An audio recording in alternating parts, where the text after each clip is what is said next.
नमस्कार दोस्तों, कहानी क्राइम चैनल पर आपका स्वागत है। दोस्तों, आज की हमारी जो क्राइम की कहानी है वो है कांड, उत्तर प्रदेश से। तो चलिए दोस्तों, शुरू करते हैं क्राइम की इस सच्ची कहानी को। मुरादाबाद से करीब 30 किलोमीटर दूर स्थित कस्बा कांड के मोहल्ला पट्टीवाला के रहने वाले कारोबारी इदरीस 11 जनवरी 2018 को गायब हो गए। दरअसल इदरीस की कांड में ही कपड़ों की सिलाई की फैक्ट्री है। उनकी फैक्ट्री में सिले कपड़े कई शहरों के कारोबारियों को थोक में सप्लाई होते हैं। 11 जनवरी को वो प्रतापगढ़ और सुल्तानपुर के कारोबारियों से पेमेंट लेने के लिए घर से निकले थे। जब भी वो पेमेंट के लिए टूर पर जाते तो फोन द्वारा अपने परिवार वालों के संपर्क में रहते थे। घर से निकलने के 2 दिन बाद भी जब उनका कोई फोन नहीं आया तो उनकी पत्नी कनीजा ने बड़े बेटे शहनाज से पति को फोन कराया तो इदरीस का फोन स्विच ऑफ मिला। शहनाज ने अब्बू को कई बार फोन किया लेकिन हर बार फोन बंद ही मिला। इस पर कनीजा भी परेशान हो गई। इदरीस की फैक्ट्री के रिकॉर्ड में उन सारे कारोबारियों के नाम, पते व फोन नंबर दर्ज थे जिनके यहाँ फैक्ट्री से तैयार माल जाता था। चूंकि इदरीस प्रतापगढ़ और सुल्तानपुर के लिए निकले थे, इसलिए शहनाज ने प्रतापगढ़ और सुल्तानपुर के कारोबारियों को फोन करके अपने अब्बू के बारे में पूछा। कारोबारियों ने शहनाज को बता दिया कि इदरीस उनके पास आए तो थे लेकिन वो 11 जनवरी को ही पेमेंट लेकर चले गए थे। पता चला कि दोनों कारोबारियों ने इदरीस को 5 लाख रुपए दिए थे। ये जानकारी मिलने के बाद इदरीस के घर वाले परेशान हो गए। सभी को चिंता होने लगी। शहनाज ने जान पहचान वाले सभी लोगों को फोन करके अपने अब्बू के बारे में पूछा लेकिन उसे उनके बारे में कोई जानकारी नहीं मिली। तभी कनीजा शहनाज के साथ प्रतापगढ़ पहुंच गई। वहां के एसपी से मुलाकात कर उन्होंने पति के गायब होने की बात बताई। एसपी ने इदरीस का फोन सर्विलांस पर लगवा दिया। इससे उसकी अंतिम लोकेशन अमरोहा जिले के गांव रायपुर कला की पाई गई। ये गांव अमरोहा देहात थाने के अंतर्गत आता है। प्रतापगढ़ पुलिस ने उन्हें अमरोहा देहात थाने में संपर्क करने की सलाह दी। 30 जनवरी 2018 को शहजाद और कनीजा थाना अमरोहा देहात पहुंचे। उन्होंने इदरीस के गुम होने की जानकारी थाना प्रभारी धर्मेंद्र सिंह को दी।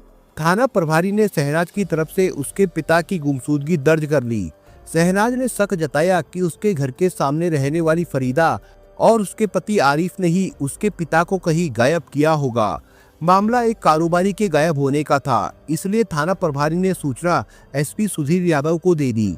एसपी सुधीर यादव ने सीओ मोनिका यादव के नेतृत्व में एक जांच टीम गठित की। टीम में थाना प्रभारी धर्मेंद्र सिंह, एसआई सुनील मलिक, डीपी सिंह, महिला एसआई संदीपा चौधरी, कांस्टेबल सुखविंदर, ब्रजपाल सिंह इत्यादि को शामिल किया गया। पुलिस ने सबसे पहले इदरीस के मोबाइल फोन की कॉल डिटेल निकाली तो पता चला कि इदरीस के घर के सामने रहने वाली फरीदा ने 13 जनवरी को इदरीस के मोबाइल पर 50 बार कॉल की थी। शहनाज ने भी फरीदा और उसके पति पर शक जताया था, इसलिए पुलिस को भी फरीदा पर शक हो गया। पुलिस ने फरीदा और उसके पति आरिफ को पूछताछ के लिए उठा लिया। उन दोनों से पुलिस ने इदरीस के बारे में सख्ती से पूछताछ की। पुलिस की सख्ती के आगे फरीदा और उसके पति ने स्वीकार कर लिया कि उन्होंने इदरीस की हत्या करके उसके शव को बसीरा के आम के बाग में दफन कर दिया है। थाना प्रभारी धर्मेंद्र सिंह ने इदरीस का कत्ल हो जाने वाली बात एसपी को बता दी। ये जानकारी पाकर एसपी सुधीर कुमार थाना अमरोहा देहात पहुंच गए। उनकी मौजूदगी में थाना प्रभारी ने अभियुक्तों को रायपुर कला निवासी बसीरा के आम के बाग में ले जाकर खुदाई कराई तो इदरीस का शव करीब 5 फीट नीचे दबा मिल गया। पुलिस ने वो शव अपने कब्जे में ले लिया। जरूरी कार्रवाई करके पुलिस ने इदरीस के शव को पोस्टमार्टम के लिए भिजवा दिया। फरीदा और आरिफ ने पूछताछ के दौरान इदरीस की हत्या की जो कहानी बताई वो अवैध संबंधों पर आधारित निकली। इदरीस की कांड में ही कपड़ों की सिलाई करने की फैक्ट्री थी। उसकी फैक्ट्री में फरीदा नाम की महिला भी सिलाई करती थी। वो इदरीस के घर के सामने ही रहती थी। उसका पति साइकिल मरम्मत करता था। अन्य कारीगरों के मुकाबले इदरीस फरीदा का बहुत ख्याल रखता था। इतना ही नहीं, वो अन्य कारीगरों से ज्यादा उसे पेमेंट करता था। इस मेहरबानी की वजह यह थी कि इदरीस फरीदा को चाहने लगा था। इदरीस की कोशिश रंग लाई और उसके फरीदा से प्रेम संबंध बन गए। इदरीस और फरीदा दोनों ही बाल बच्चेदार थे। जहां इदरीस के 5 बच्चे थे, वहीं फरीदा भी 2 बच्चों की मां थी। करीब 1.5 साल से दोनों के नाजायज संबंध चले आ रहे थे। इसी दौरान फरीदा एक और बेटे की मां बन गई। इदरीस फरीदा के छोटे बेटे को अपना बेटा बताता था, इसलिए वो उसका कुछ ज्यादा ही ख्याल रखता था। इदरीस फरीदा को बहुत चाहता था। वो चाहता था कि फरीदा जिंदगी भर के लिए उसके साथ रहे, इसलिए वो फरीदा पर निकाह करने का दबाव बना रहा था। उधर इदरीस और फरीदा के प्रेम संबंधों की जानकारी पूरे मोहल्ले को थी। फरीदा के पति आरिफ ने भी फरीदा को बहुत समझाया कि उसकी वजह से परिवार की मोहल्ले में बदनामी हो रही है, वो इदरीस से मिलना बंद कर दे। उधर इदरीस के पिता बाबू ने भी इदरीस को समझाया कि वो क्यों अपनी घर गृहस्थी और कारोबार को बर्बाद करने पर तुला है। फरीदा को भूलकर वो अपने परिवार पर ध्यान दे। लेकिन इदरीस फरीदा के प्रेम जाल में ऐसा फंसा था कि उसे छोड़ने के लिए तैयार नहीं था। उसके सिर पर एक ही धुन सवार थी कि फरीदा अपने पति को तलाक देकर उसके साथ निकाह कर ले। वो यही दबाव फरीदा पर लगातार बना रहा था, पर फरीदा ऐसा करने को मना कर रही थी। वो कह रही थी कि जैसा चला आ रहा है वैसा ही चलता रहने दो।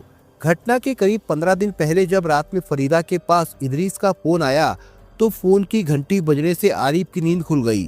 फरीदा लिहाफ के अंदर ही इदरीस से बातें करने लगी। किसी किसी फोन के स्पीकर की आवाज इतनी तेज होती है कि पास का आदमी भी बातचीत सुन सकता है। फरीदा के पास भी ऐसा ही फोन था। वो अपने प्रेमी इदरीस से जो भी बात कर रही थी वो आरिफ भी सुन रहा था।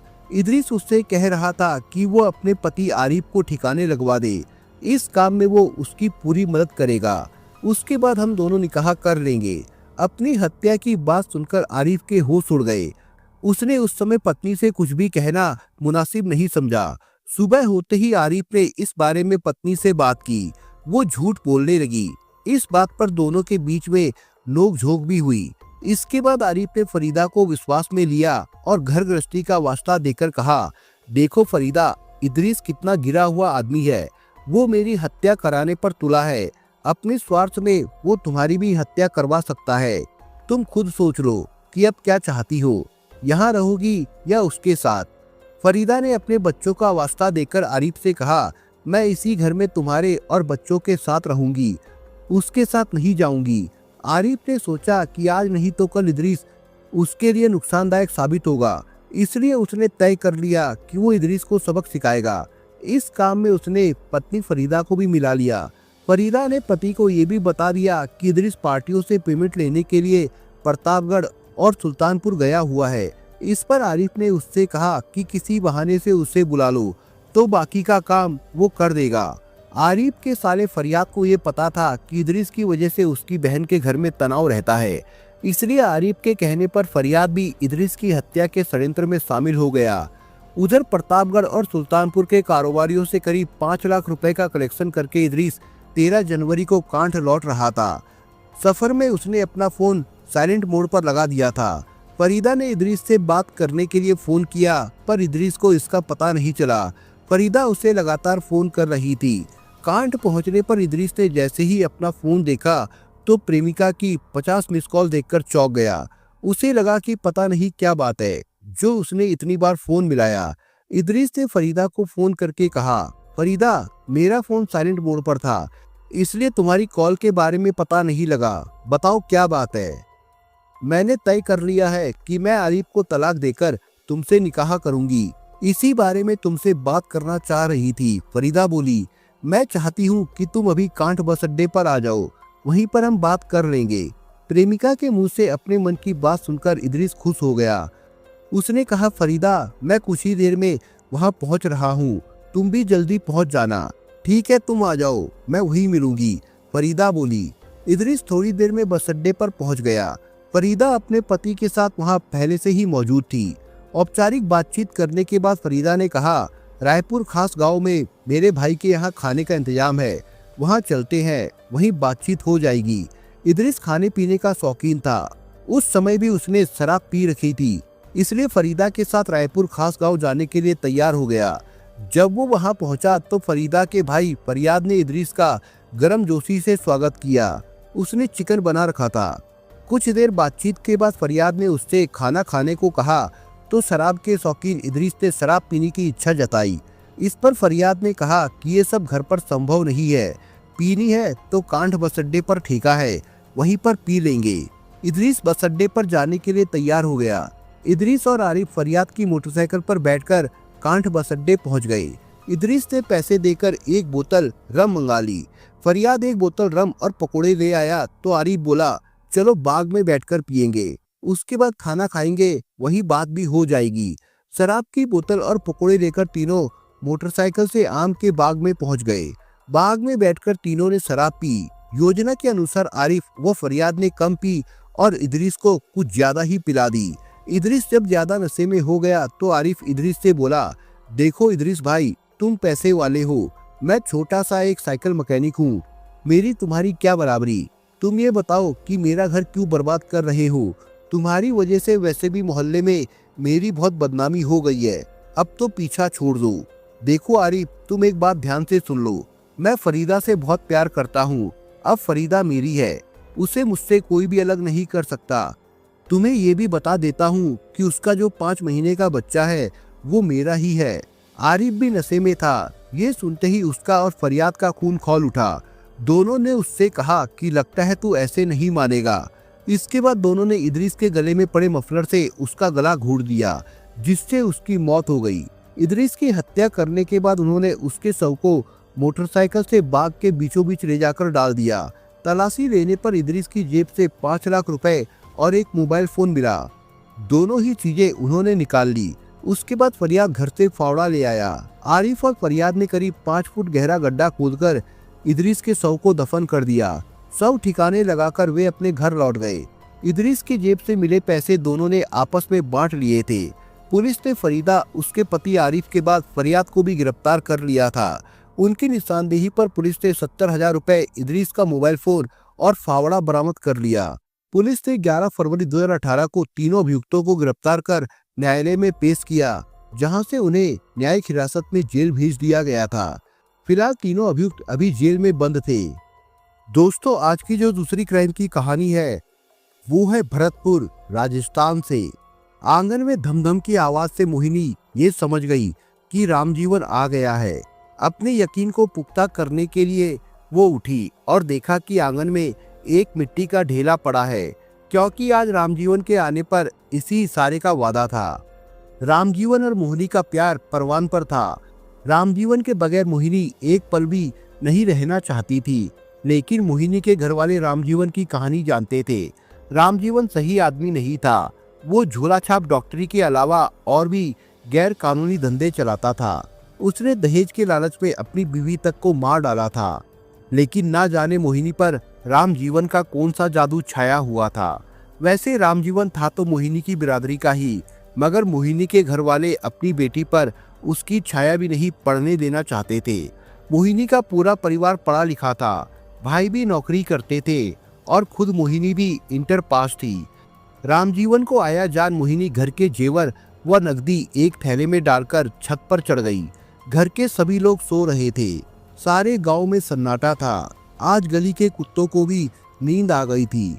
उनका भौंकना बंद था। वो धीरे धीरे चलती हुई पिछवाड़े की मुंडेर पर पहुंच गई। रामजीवन वहीं खड़ा इंतजार कर रहा था।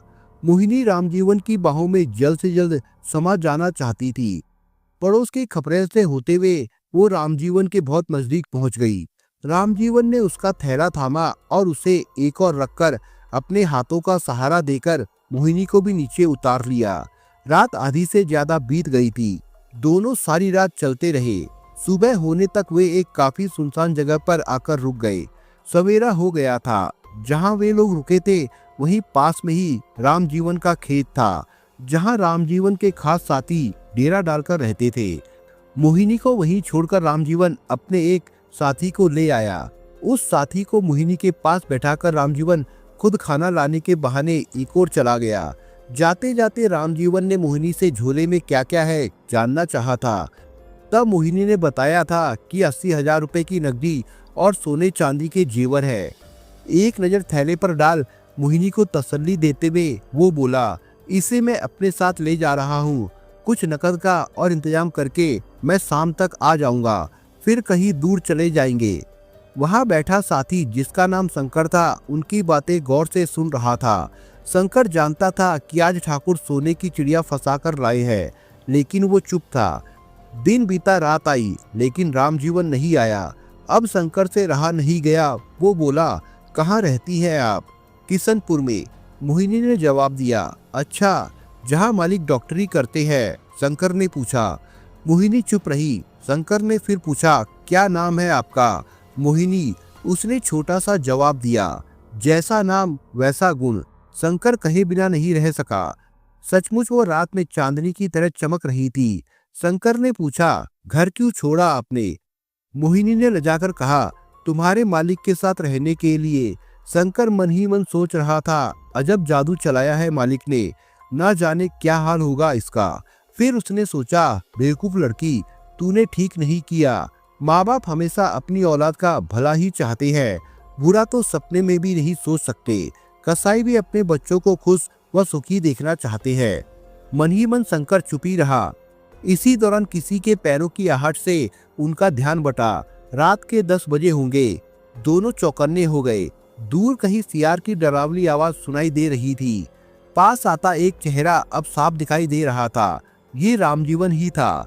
नजदीक आकर रामजीवन शंकर को एक और लेकर गया, जहां उसने शंकर की छाती पर रामपुरी चाकू रख दिया। शंकर के पैरों तले से जमीन खिसकने लगी।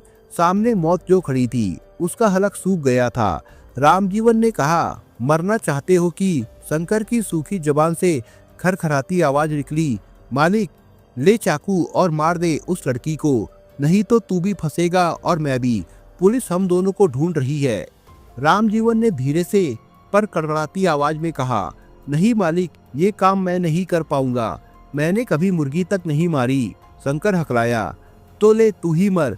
शंकर अब तक संभल चुका था। वो सहमते हुए बोला, मालिक, चाहे मुझे मार दो, मगर मुझसे ये काम नहीं होगा। रामजीवन कुछ ढीला होकर बोला, एक शर्त पर तू बचेगा। तू किसी से कुछ नहीं कहेगा। जो मैं कहूंगा वही करेगा। आपकी हर बात मंजूर है मालिक, शंकर ने डरते हुए कहा। आओ। ऐसा कहते हुए रामजीवन मोहिनी के पास गया। शंकर दूर खड़ा होकर अनहोनी का अंदाजा लगा रहा था। रामजीवन मोहिनी को एक टीले की ओर ले गया। दूर झिंगुरों की आवाज से रात और भी डरावनी हो रही थी। प्यार में अंधी मोहिनी उसके साथ चली गई, क्योंकि उसे लग रहा था कि टीले की ओट में वो उसे बहुत प्यार करेगा, उसकी भरी जवानी का रस पिएगा। आज कई दिनों बाद सब कुछ करने का एक अच्छा मौका जो मिला है, वो रामजीवन की बाहों में समा जाने को मचल रही थी। मगर ये क्या, जैसे ही मोहिनी रामजीवन के गले लगी तो आसमान कांप उठा। रामजीवन ने प्यार करने के बजाय एक हाथ से मोहिनी के जिगर में रामपुरी चाकू घुसेड़ दिया और दूसरे हाथ से उसका मुंह कसकर दबोच लिया। मोहिनी चीख भी नहीं सकी।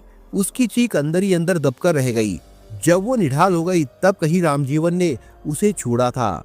शंकर चुपचाप एक कसाई के हाथों मोहिनी को हलाल होते देख रहा था, जिसके जिस्म से खेला, जो लाखों की दौलत लेकर घर परिवार रिश्तेदारों को छोड़कर आ गई थी। आज उसी मोहिनी के लिए रामजीवन काल बन गया था। खड़े खड़े क्या देख रहा है, ले इसके शव को उधर से उठा।